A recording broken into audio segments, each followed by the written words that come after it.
I know I said that I'd be posting more content. I know that I said that I'd be posting more often, but I've just been really tired.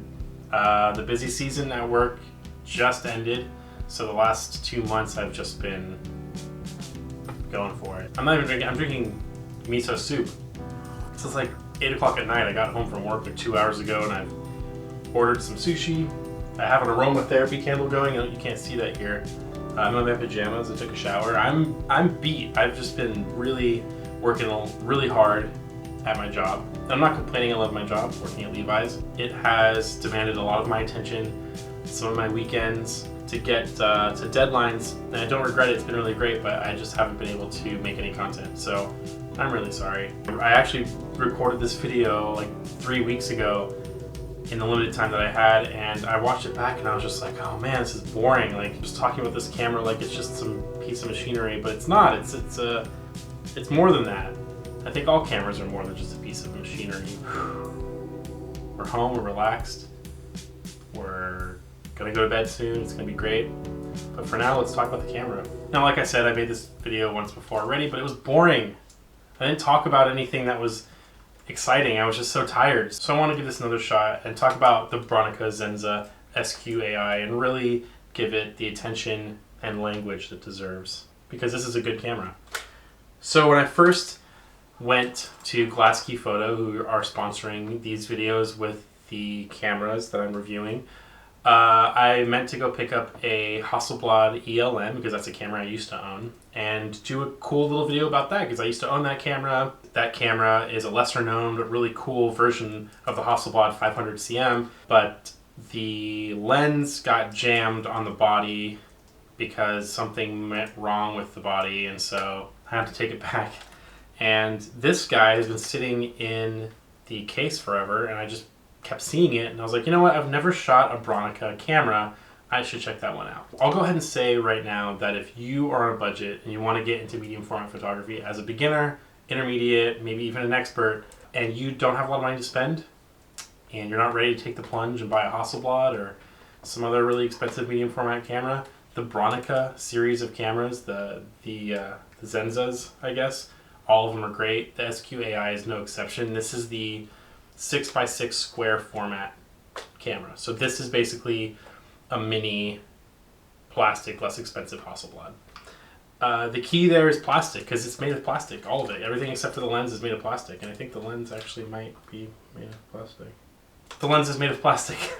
The thing about this camera that's really stuck out to me is how small it is. It fits in the palm of my hand pretty much, even with the metered prism.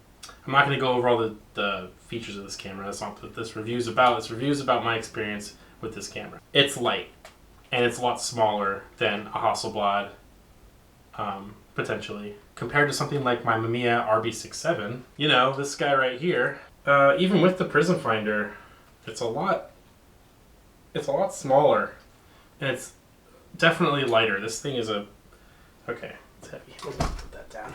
And because of its small size and its lightweight, you can toss it in a tote bag, which I did when I had this camera to shoot with, and carry it with you everywhere, and it's not going to be that much weight. It shoots 6x6 square frames, so it's just like a Hasselblad. The lenses, the one that I have currently is the 2.8 80mm, which is a very, very sharp, very nice lens. I was able to produce some really cool pictures with it, and I'm really happy with it.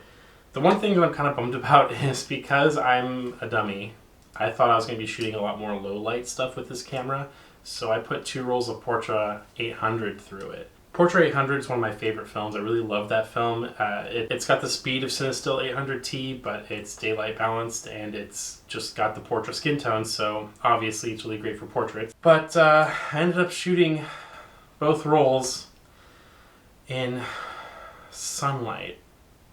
So I had to stop the lens down quite a bit most of the time so that I can get the correct exposure. So I didn't get a whole lot of really nice shallow depth of field portraits with it. Regardless, this lens is super sharp and really nice. What I will say about this camera is, unlike the Mamiya RB67 or my Pentax 6.7 or my Fuji X Pro 2 or my Nikon F2, this camera I didn't find to be quite as inspiring.